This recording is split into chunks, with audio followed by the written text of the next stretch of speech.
before you move on, I did have a question for you, and maybe you could share that with my colleagues, and that, or the answer with my colleagues, and that question is that because we have Marcellus Shale on the northern tier of our county, there is a possibility that in the future we will have a well.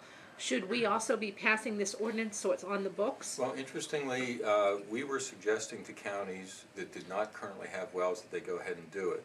But because this is all evolving so quickly, we've been trading information back and forth with the governor's office and legislative leaders. And in giving them a status report this morning, I mentioned that we were suggesting that to the counties, and they wrote back and said, well, you might want to hold off because the language in the act, and they're correct, actually says counties with Marcellus, or counties with, they're called spud wells, are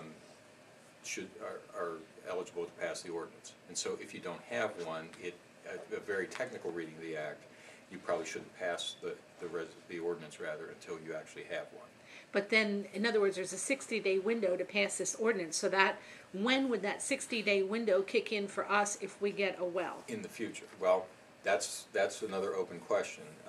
We also had the opportunity, one step back, the Public Utility Commission is going to administer the fee and administer the law. And so the counties don't have any role that they need to play in that. However, I was talking to the executive director of the PUC on Friday, and that's among the issues that remains to be decided, because the law only talks about implementation during 2012. Counties have 60 days from the signature date yesterday, so it has to be done by April 13th.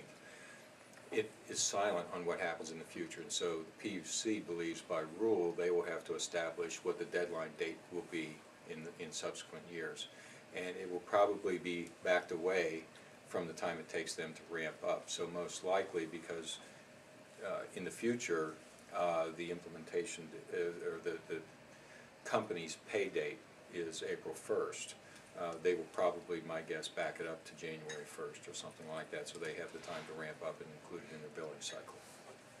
But